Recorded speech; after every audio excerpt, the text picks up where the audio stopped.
Hello, and welcome to this edition of People in Transition. I'm your host, Bob Gerst.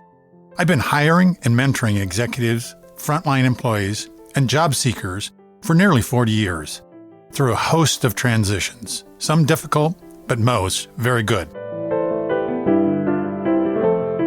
This experience has given me a bird's eye view on a variety of trends, economies, industry disruptors, and transitions, big and small. It also brought me into contact with the thought leaders and decision makers you need to meet. Imagine knowing exactly what to do next and how to know it's time to make your big job change. We all know transitions can be scary, but it doesn't have to be. And it's even fun when you have actionable strategies and proven tactics to achieve the future you want. We'll share with you the tools and skills that can take your dreams to your next great job. So if change is on your horizon, you won't want to miss this discussion. Also, please subscribe to this podcast so you won't miss any future episodes.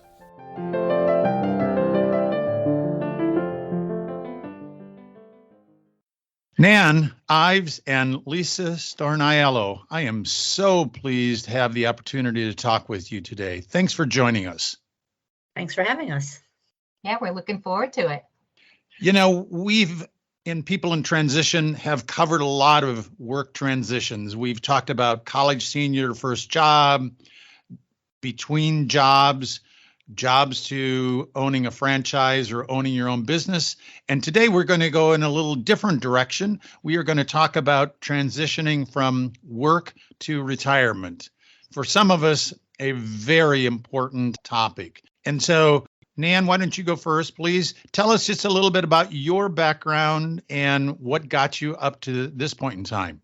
Yeah, thanks, Bob. I worked at Fidelity Investments for 27 years. So for 27 years, I went into work and talked about retirement every day. And retirement in the world of financial services is all about money, which is incredibly important. And I had planned for retirement financially and certainly knew all the tools, and I had a financial planner. And then I was given an amazing gift of early retirement. So, after 27 years, I was ready for a break and didn't know what I wanted to do, but I took my package and I went off and played 55 rounds of golf, and I went off and did some travel and hung out on Cape Cod. And then, 6 months in, I was like, wait a second, is this all I'm going to be doing is like hitting a golf ball around the golf course? And I love golf and talking about it. It just felt like there was really something missing in my life. That's when I started talking to Lisa, who is a career coach. I was like, are people having this problem? Because I'm really feeling like I got a lot more gas in the tank, but I don't know what I want to do. I know I don't want to work full time for somebody. Maybe I've got some work in my future. What's my purpose? I think I've got the leisure activities checked off the box, but I needed a holistic view on my life that just was kind of lacking. And so I think being in financial services and working and talking about money and retirement,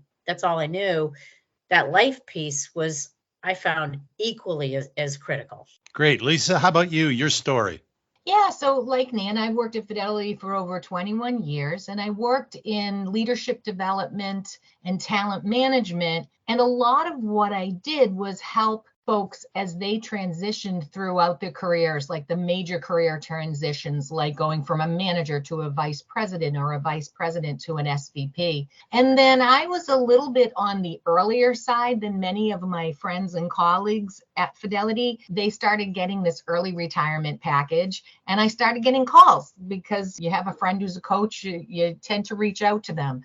And I started to get really intrigued. At the same time, two other things happened. One, I read this Forbes article and it hit me like a ton of bricks because they said by 2030, all baby boomers will hit 65. And they talked about this gray tsunami, this massive wave of people that will be exiting the workforce. And somebody who's a talent management person, I was just very intrigued about that professionally. And then personally, I'm the tail end of the baby boomers. So I started thinking, oh, I got a leg up on some of this because some of my friends are out there going through it as well as this whole thing. And I started thinking, oh, there must be tons of resources out there for me. I've got the financial piece, thank God. I figured out as much as anyone can figure it out because I worked at Fidelity all those years, but I wasn't quite sure what I was going to do with my days and how I was going to fill that. At the same time, our youngest was heading off to college and she had all these really cool things to help her figure out their career. I thought there would be a ton of stuff out there. And sadly, I found out it really was just financial planning that was out there. The slight exception of one-on-one coaching, but nothing really substantive to help people try to scale this transition. Why don't you tell us about the research that you did in this retirement transition, and what were some of the discoveries that you had on it, and what are some of the solutions that you came up with based on that research? We ended up, it actually was right before COVID, and we said, you know what, if we really want to understand how people transition into retirement and live like a whole new chapter and transform, we should go out and interview and talk to people. And so we ended up sort of just putting a post on LinkedIn, and over a 4-month time period, we interviewed 50 people. And they were all different inflection points in their career. And we learned a lot of people who were like pivoters and risk takers who would go off and quit their job and move to South America to do something completely different. We met people in retirement who had transformed, who became artists after they had successful careers in finance or sales and marketing. And we realized that there is kind of a formula for people who have transformed, because the other thing we realized is that some people went into retirement and they kind of were overwhelmed and kind of stuck and maybe settled to kind of a sedentary life. And we heard some of those stories through their children, and they were heartbreaking. And so there was this extreme sort of spectrum from people who had completely transformed to then people who had retired and just didn't seem to have the DNA or the muscle to flex to do something differently. And so we realized that there was a formula within these, we called them excited and engaged folks, who had done this amazing transformation and kind of shed their old skin and moved into a whole new chapter. And I'll let Lisa sort of talk about the secret sauce that we uncovered as we did all these interviews.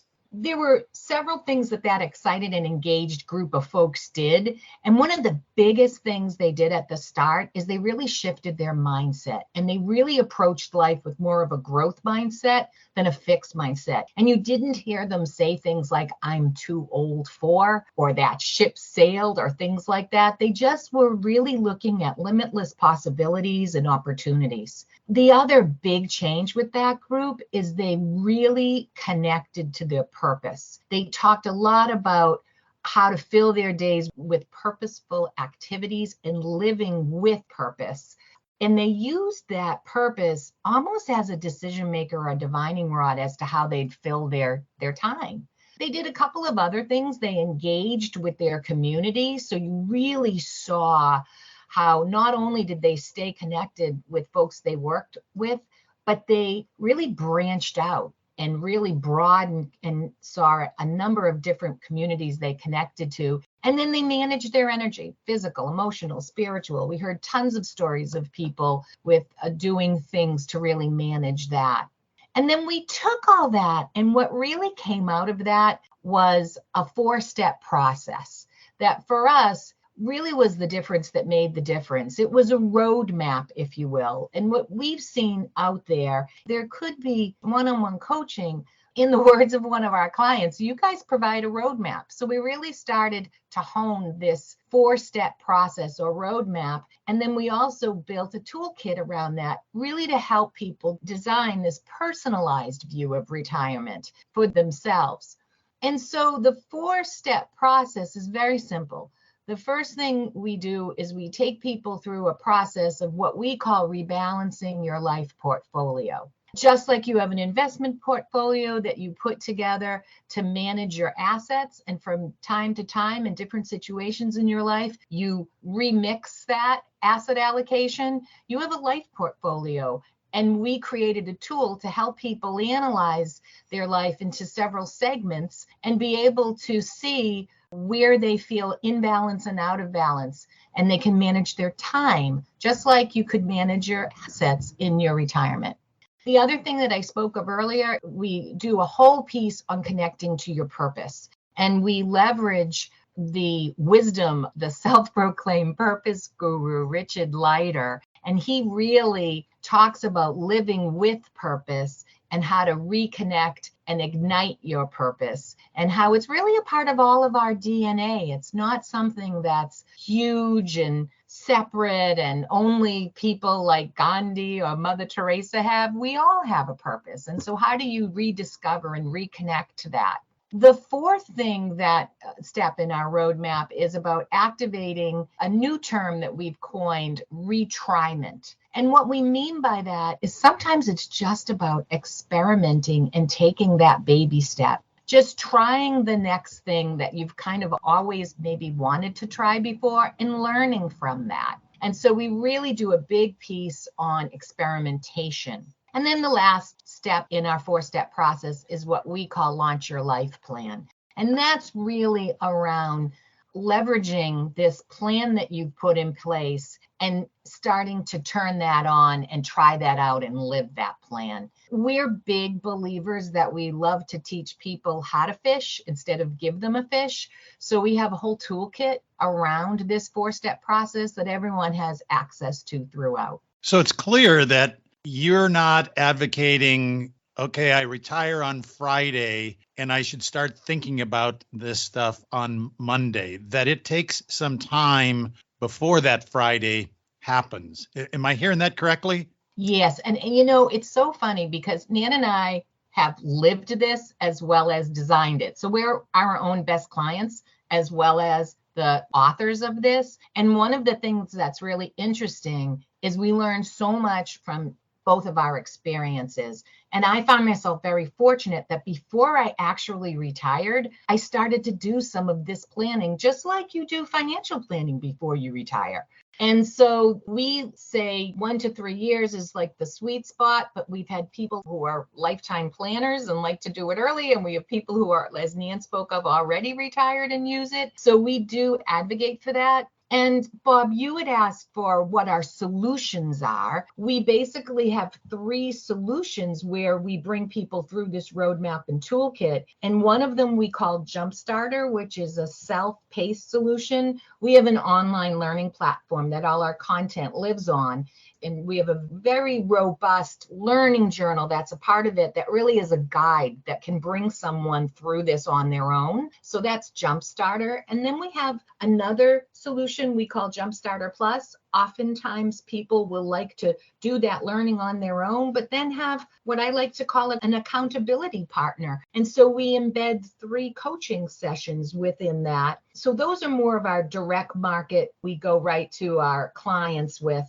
But then we also created what we call the Accelerator Workshop. So in addition to having all of that content online, we have a 6-week webinar, virtual via Zoom, but it's live, where we bring people through the workshop and we create a community. And there's a group coaching element, if you will, to that.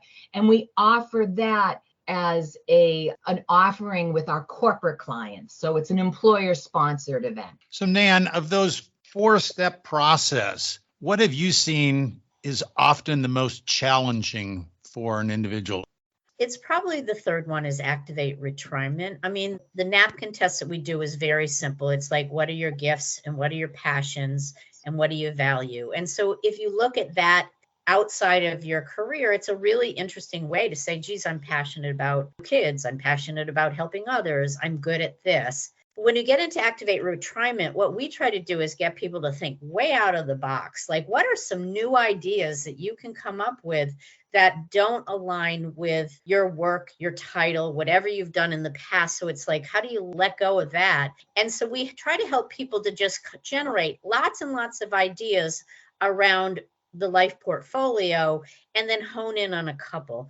But I think for some people, they're attached to their job identity, they're attached to their title. It's hard for them to think outside of that and then to think for ideas that are completely new that might be kind of foreign to them, That's a hard piece of it. And often what we'll try to do, especially in our workshop, is have other people come up with different ideas. And so we encourage people who go through our program individually is to find some other people to brainstorm what are the things that I might want to do, because that opens up a whole realm of new ideas that you're pretty probably narrow on what I think I'm good at or think I can do. And we want you to get out of that mindset and think completely different. You can do anything right now. You can learn anything. You can do anything. You just need the right mindset, and you need some ideas that get you kind of lit up and that are connected to your purpose. So I'd say that's probably the harder one for people to sort of get out of, unless it's in your DNA. You're one of those people who moved from, New York to South America. You might have been in the same job for 20 years and you're not used to change. This is sort of pushing people into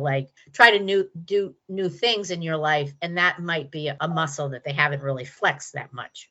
And what do you think the appropriate amount of time is needed before that Friday, when it's my retirement date, to start asking yourself these questions and start doing some of these inventorying of yourself? Is it a week, a month, a year? I know it's different, I'm sure, for everyone, but give me kind of a ballpark. I think if you're working and you've got I think I'm going to retire next year, that's when I think you should start doing it. Certainly there's people who are like, I need to plan ahead. But I think if you've got a date and a sort of the mindset that I'm going to retire, that's when you should start. I always say that you should start your retirement before you retire, because you can go out and try some new things. And I find people say, "Oh, I'm going to go off and be a host at a restaurant." I'm like, okay, great. Well, go do that and see if you like it. I'm going to do this. So people have preconceived notions of what they're going to do. And if they go out and at least try it, it may be something that says, why did I come up with that? So I think our process will get them to think differently. But I think it's like when you've got that date, you're probably a year out. That's the time you should start really thinking and acting upon this. I'm curious, given that you're not only founders of your organization, but you're also clients, which part of the program resonates with each of you most as participants of the program? Lisa? Oh, that's a great question, Bob. For me, I really think it's the purpose piece. I'm one of those people who's a FOMO person, right? So I just, I'm fear of missing out of everything. So sometimes I cast a very wide net. What I love about the purpose piece is I'll often have people reach out to me and ask me to take on some consulting work based on my background. And I just go back to your purpose. And my purpose is really about helping people live to their potential. And so when someone's asking me to work with them and put together a performance management proposal, that just doesn't do it, right? And so it's really nice to be able to think about what I want to do and keep me focused on that instead of what I could do or what I can do.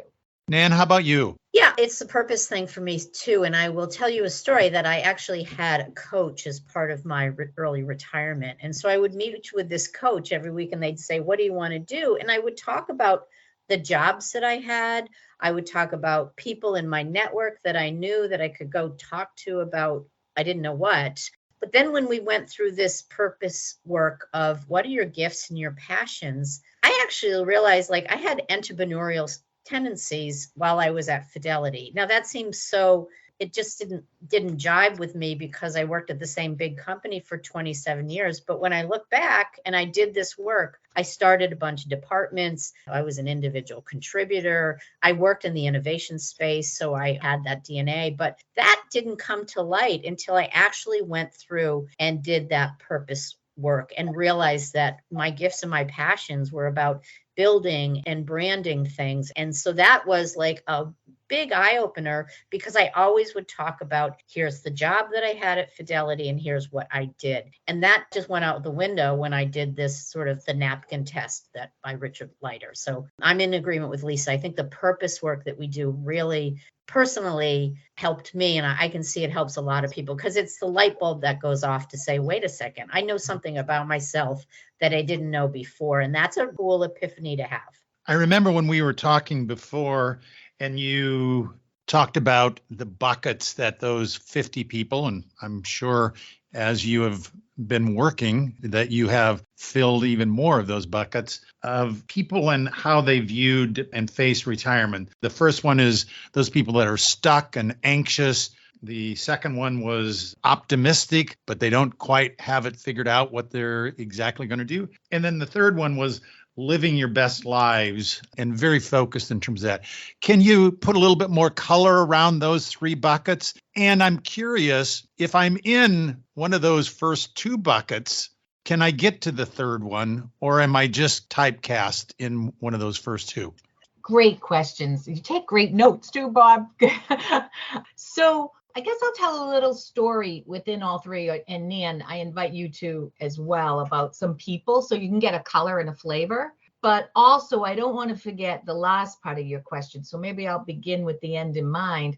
I don't think that you're typecast for life. Like, I really do believe that people can grow and learn and change. And I think one of the key elements is to have a growth mindset. We found that over and over, that if you look at possibilities and opportunities versus limitations, you can definitely move from one to the other. And we've built a whole toolkit and roadmap that we believe will help people move across that continuum if they were in, one of the earlier parts of it, right? And the one that's more around overwhelmed and unsettled is what we call that first one, where people are kind of anxious and not sure what to do. So maybe give you a little color commentary on each one of these. In the overwhelmed and unsettled one story that comes to mind, and we actually heard it from this person's daughter, and she encouraged us to interview her mother, and we did,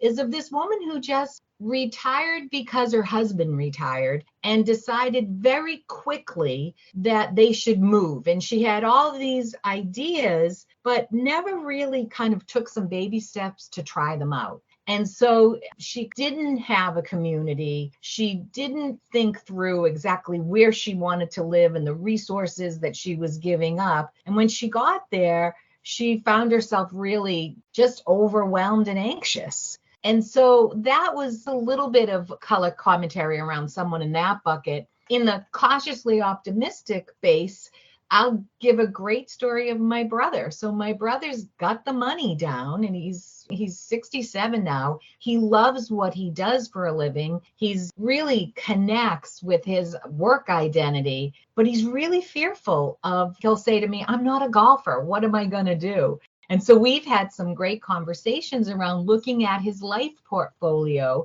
and rebalancing that, so it's not just all heavily in the workspace, but also if you really want to have a piece in your life at that age that you're still in work, it's okay to do that.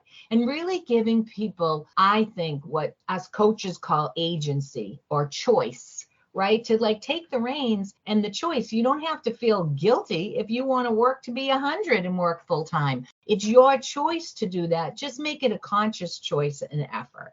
Nan, do you want any stories in those places before we go to the excited and engaged? Yeah, I think there's a truth-telling piece to this. Like, everyone talks about retirement and it sounds like nirvana, right? Oh my gosh, you don't have to work again. You get to sleep in. You can do whatever you want. Those are perks of retirement, and they're all great. But there is this truth piece to say, you know what? I don't know how I'm going to spend my time. My career was really important to me. I need a schedule. I need a plan. And so I think once people get into that mindset of being able to at least admit, oh, this is a little bit fearful, they can move themselves into different sort of categories. And I think they can also learn from those excited and engaged people. Like my friends, I know people who have transformed. I have a friend who was an attorney who's now a DJ at a local radio station, and she has a whole Broadway show, and she's got followers from all over the country. She doesn't get paid, but boy, does she have passion, because she loves Broadway music. We've met somebody else who was in sales and marketing, and now he's an artist, and he actually actually has a new show out and he used those skills, but he's lit up. And so I think if you go and meet those people, they'll give you the formula. You have to be curious. You have to have a beginner's mindset. You need to just try new things. Don't be fearful, right? Don't hold on to your past. Those people will really help propel you because they've already figured it out. So if you have anyone in your life who is like that, go hang with them and go have conversations about what they did, because it becomes natural to them and they'll help you lead the way. But I think the first thing you need to do is admit that retirement is a lot harder than anyone ever talks about. And that was, I think, the truth telling and eye-opening piece for me is like, whoever said retirement was hard? It's nirvana. You've earned it, you've made it. And it's actually not. It's a lot of free time with a lot of empty days figuring out like, what is my next chapter? And if you also think people are going to live to 100, that's 30 plus years of your life that you have no plan for. So that's what I would say about the 3 spectrums. You can always get out of them. I think using our roadmap absolutely helps, but just be honest about where you're at, because that's a starting point. One of the things that I have seen in people who transition into retirement effectively, they were people that lived by their calendar for so many years. And if once you retire, if you again think about that calendar, yes, it's okay to have some days just happen. But if you think about how you can purposefully fill that calendar in with things that are meaningful to you, just the physical looking at that calendar and seeing it filled back in is a very good feeling for them. Does that ring true for your experience? I think so. Yeah. I think I always said when I was working, I was stuck in the spin cycle of a washing machine because you went from meeting to meeting to meeting to meeting to meeting, and you got out at the end of the day. You're like, what just happened? So you need some downtime, which is great, but I do think you need some structure. And I think you talk about it like you're going to retire on Friday and on Monday, you're going to have an empty calendar. That's actually a pretty lonely day. As much as it's like I slept in and it's great, you're now looking out like I just went from like 60 miles an hour to 0. What am I going to do to fill my day? So having structure, but also building in fun is super important. You were going to cover that third bucket of people. Talk about that. Give some color around those excited individuals. Yeah, I think Nan shared some stories of 2 people that come to mind for me, her friend who's an artist now and the friend who does the radio talk show. I think a third person that comes to mind is someone who used to be in IT for years, and he headed up a group in a company, and he always wanted to be an author. And so he started writing, and he said, I'll never forget, one of the things he said that was very inspiring to me, and we collected all these stories, and so these stories were very motivating to us as individuals as well as for our work. But one of the things he said to me early on is, I have no friends who are authors. So I need to get out there and just be with other writers.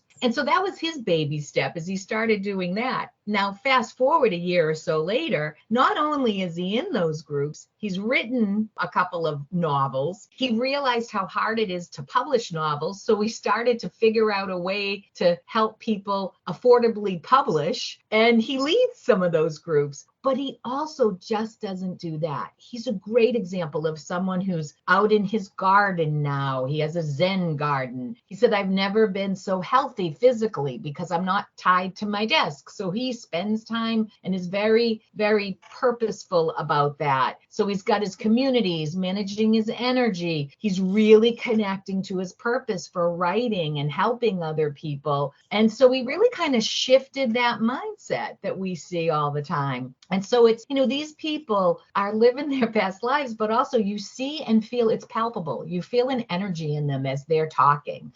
And it is very inspiring and motivating. Let's do the flip side of this. We've talked a lot about doing it well. There are people who are not doing the transition into retirement well. What happens if people don't successfully manage that transition to retirement? What's your experience? Nan? I think that they kind of feel a little bit lost in that they might just, I always say some people transform and some people settle. So, their life might be sedentary, the TV might be on more, maybe they're on social media more. So they maybe get sucked into the screen. It feels like they're going through the motions of life, but without, like, when you say, what got you up in the morning today? They have a hard time answering that. And so I think that's probably the flip side, is that without a plan and without something that really does connect to your purpose, you are kind of just settling. I think you can also, as an avid golfer, settle into like playing golf 4 or 5 times a week. And it's super fun, but does that light you up? Does that get you out of bed in the morning, or is that filling your time? So we always think about, like, how do you live your time? You can do it and, pick up a golf club and it takes 4 or 5 hours to play. There's a lot of time in your day spending doing something like that, which is, again, all good. But, like, how do you get out of, I've just settled? What are you doing that gets you up in the morning and you can't wait to get to and can't wait to do? And the good thing is there's perks in retirement. You still get to play golf. So you don't have to give that up, which is amazing. Lisa, anything you'd add on to that? For me, I know recently and we also quote some studies around the fact that if folks don't have solid, meaningful relationships and they're not connected to purpose, like if you look at the Harvard study, it's fascinating to see that there is data that starts to show that not only are there increases in depression, but there's also an increase in overall health and cognitive decline over time. Now, those are the real extreme cases, I guess I would say, but we do see, as Nan said, that people tend to be lost. There tends to be less of a motivation. When they're people, what we've seen is it's people that really don't have a plan, and it's kind of the same old, same old. Nan, Lisa, we've covered so much information this morning. I'm so pleased with your trying to help out people in this, what I think is oftentimes a vulnerable time in their life.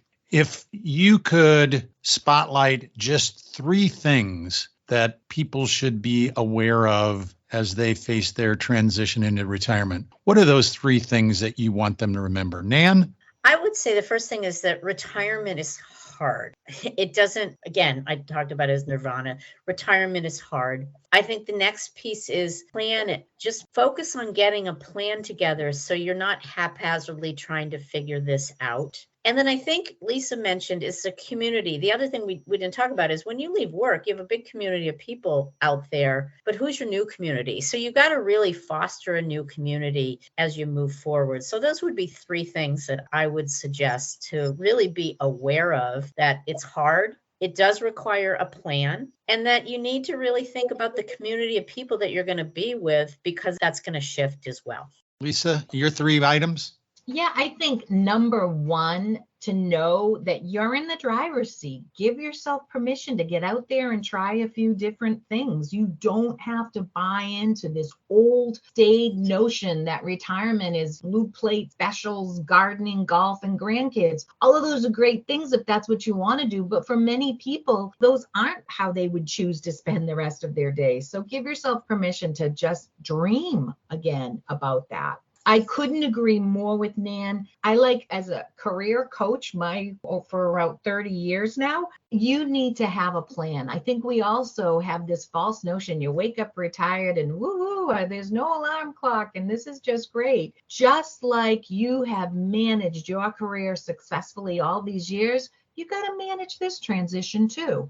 And I think what I find is the people we work with who are the most successful executives sometimes have a harder time with this because of that. They're just winging it now. They saw the road ahead of them and they managed all of those nooks and crannies and curves throughout their career. And then all of a sudden, there's no plan. And so I would say, no, grab that plan, create that plan for yourself. And then I think the last thing for me, in no apparent order, but as you're speaking, is really just to simply connect to your purpose and know what that is. And for me, what's been great is it's helped me make some great choices. And I know it makes me feel like I'm living a more fulfilled life, which is very energizing.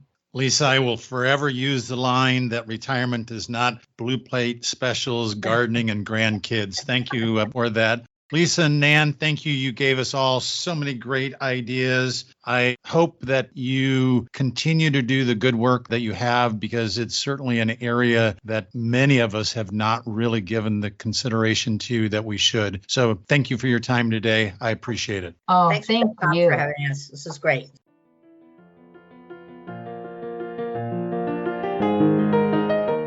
Thank you for listening.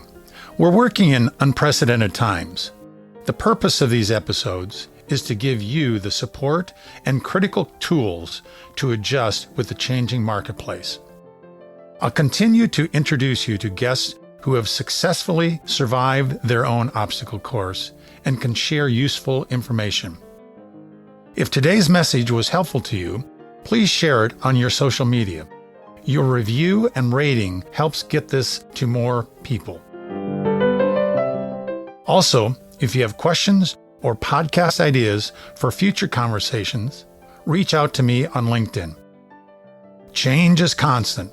The more prepared you are for it, the better and easier the change will occur. Thank you again. This is your host, Bob Gerst. See you at our next episode.